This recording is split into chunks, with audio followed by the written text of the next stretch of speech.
when it comes to Mortal Kombat 11, wow, what an entrance.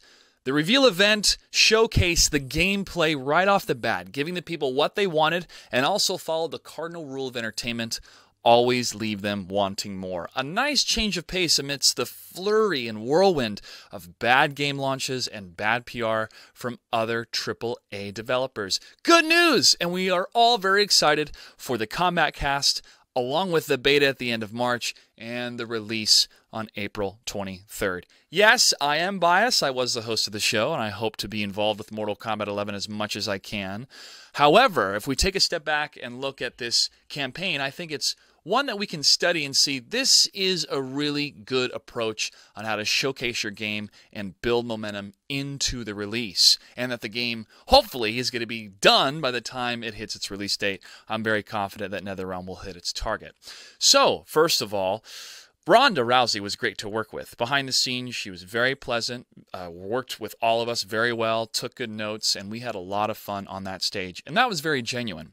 You know, having a different voice actor for characters that we've grown up with opens up a can of worms sometimes, the discussions of who should play this character, or should it be a legacy character or a legacy actor, etc. We have a real-life badass who is voicing Sonya Blade, and to me, that is such a good one-to-one fit of a type of person and character, or a person that could fit the character with Sonya Blade. I mean, hell, if they did a live-action film, I think Ronda Rousey would be on the top of the list of people to consider to play that role. So the launch of the buzz, if you will, was around the Video Game Awards, and from there we knew about the reveal event. At least the world knew. I knew about it ahead of time, but I had to be hush-hush about it. And when you saw people continue to talk about it and then move into the reveal event, that momentum will continue into the release of April 23rd. And this gets out from the noise of the big conventions that happen over the summer, in particular E3. And we're seeing other developers, publishers, hell, even companies. Sony is saying they're not going to be attending E3. I think overall it's because the internet has allowed a lot more distribution access from these developers to contact their audiences one-to-one that didn't really exist, let's say, 5-10 years ago. So more and more companies, I believe, will be utilizing this.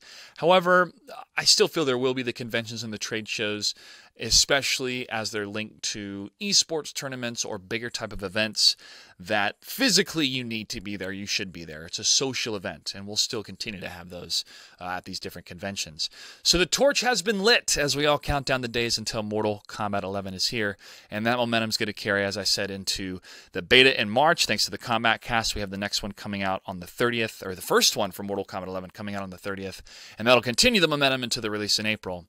And Warner Brothers could also control the narrative as in a sense of they could invite who they wanted to enjoy the magic. And a lot of people there who have been fans of Mortal Kombat, hell, ever since I helped put together the Mortal Kombat X Pro League, and the people in Southern California that attended were such big Mortal Kombat fans. And for them to be part of that experience, to be invited and see what this game has to offer, very exciting. They were very excited, and they had a lot of great things to say as I was able to talk to them after this show. Also, a really smart idea from Warner Brothers was to allow everybody and anybody to restream it, because we're all talking about it.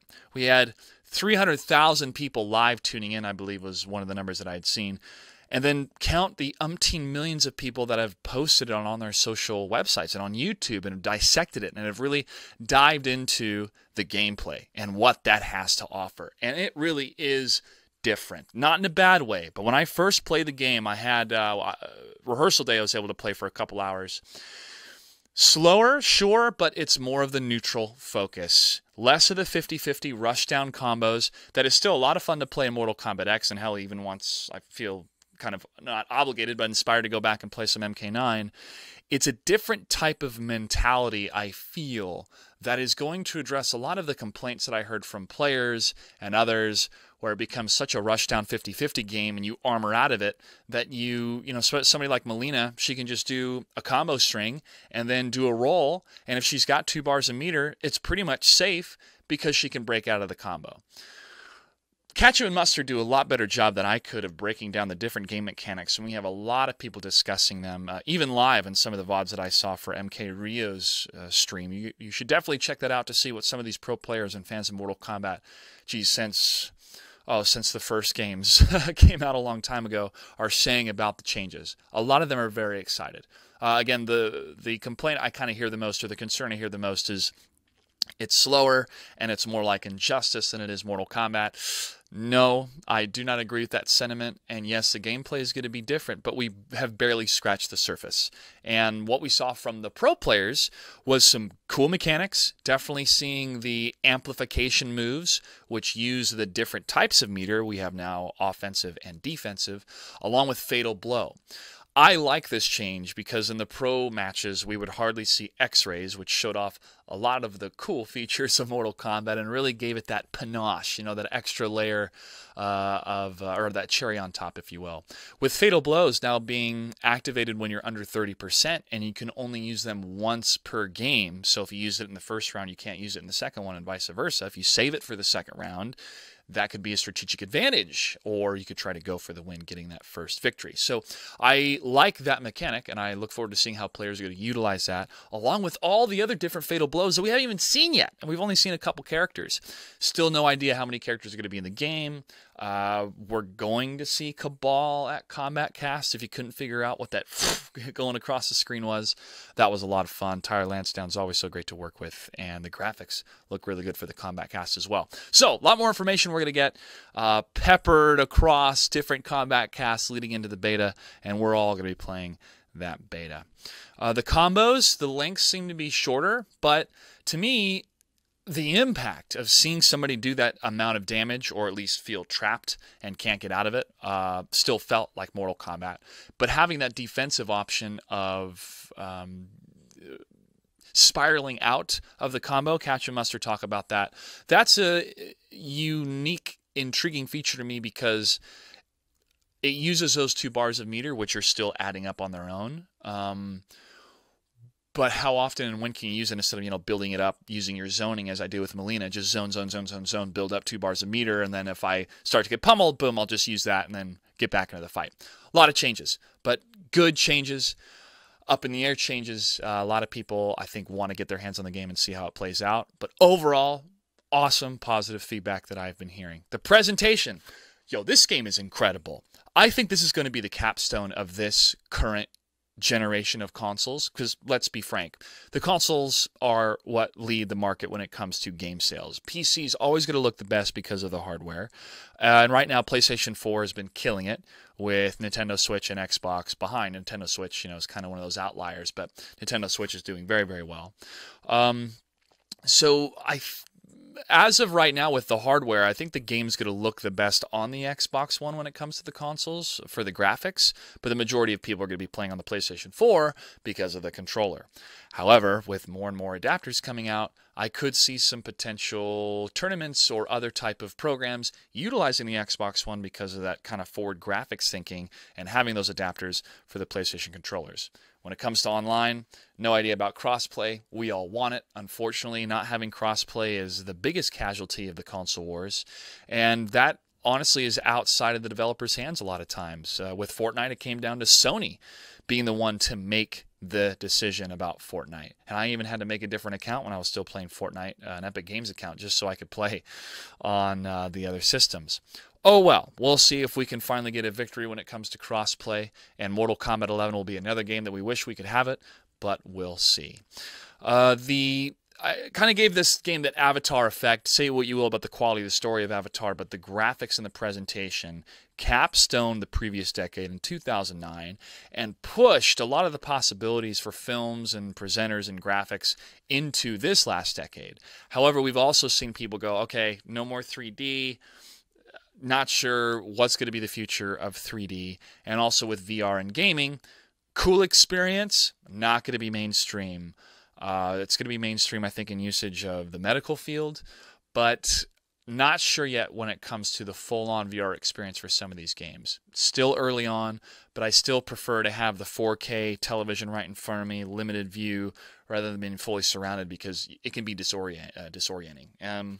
I think the presentation of watching different tournaments in VR, so you have a VR headset and you could watch, like a basketball game, you could also watch a live Mortal Kombat tournament, and instead of the whole screen taking up your peripheral vision, you can have the main screen and then stats and information about the players and how to do that combo and save that video.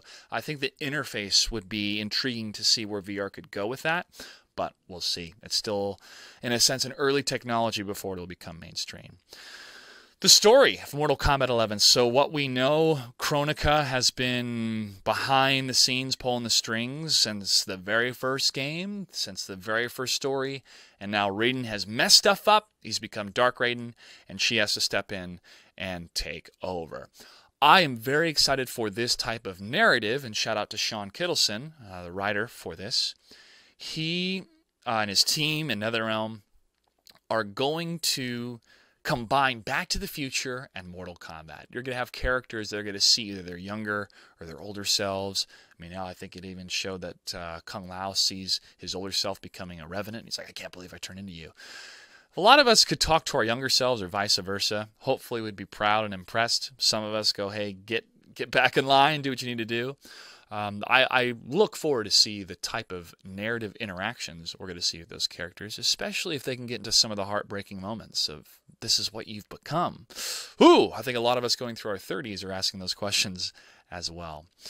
The roster. Well, Kitana and Liu Kang are shown in the behind-the-scenes Evolution trailer, where you see a lot of different members of the NetherRealm Studios team talking about the game, designing the game. You even see Cassie Cage in that video. So a couple more characters have been revealed in the sense of their designs are in the game. Most likely they're going to be fighters. I don't really imagine a Mortal Kombat game without a Kitana, Liu Kang, and I like Cassie Cage a lot as a new character, but we'll see. We don't know, and we're all going to find out together as more information will be revealed. More data miners, though, have seen Johnny Cage in the background, and Kano was the bartender in that Black Dragon Fight Club stage. Perhaps Rain. I saw some people kind of freak out thinking that Rain was under that Conquest banner, but we'll see. As someone who's native to Seattle, where it does rain, not as often as you think, but it does, I think that would be a nice little addition to the roster. Again, we'll see. Baraka was the big surprise. Everybody live in that crowd went nuts, and the internet was very excited not only to see this classic character, but the moveset and the fatalities and the fatal blows that he had. He felt menacing, and that's exactly what you want in a character like that. Overall, the reaction, everybody loved the presentation, and to see it all over the internet, a number of people talking about it, was fantastic. And seeing the game in action makes me that much more excited. The biggest reaction, as I mentioned before, is the surprises to the game, the gameplay, thinking this is going to be, MKX 2.0. It's not.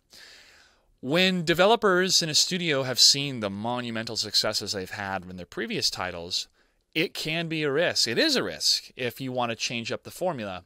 However, as developers, and this is for anybody, if you want to improve gameplay, sometimes you have to step away from what you've done, step outside the box, if you will, and rethink what works, what doesn't. What do we hear the most in terms of complaints from the players themselves? What are we seeing in our data? And what can we do to not only address these issues, but make the game feel fresh? This is Mortal Kombat 11 after all. However, that presentation and those graphics and these movesets and animations look phenomenal. So what's next? Kombat Kast is right around the corner. That's going to be this Wednesday on the NetherRealm stream and all over their social channels. It looks like they're going to be talking about Cabal. Then we'll have, I'm sure, a number of other Kombat Kasts over the next couple months until we reach the beta at the end of March. Now, during that beta, I'm sure they're going to be testing the netcode, which NetherRealm leads when it comes to fighting games. I was able to play a long set of Melina with Fatality 89, and we had a lot of fun, and it felt like I was playing him in the same room. That netcode, ever since Mortal Kombat XL, is great, and I'm so grateful to have it in a fighting game. We'll have more news and releases, I'm sure, about what the Pro Series is going to be. It was briefly mentioned during the pro players playing on stage that, we'll talk more about the Pro Series in the future. I don't know what the plans are, but I'm sure there'll be plenty. I have personal plans myself that I'll be releasing soon. I want to do some tournaments up here in Seattle, but I have to do it right and be self-funding it, but you can help as well if you want to check out my Patreon, patreon.com/Mr. Joshua Gray. So excited! We are only days away from the first Kombat Kast for Mortal Kombat 11 and mere months away from the release on April 23rd. Thanks for your time.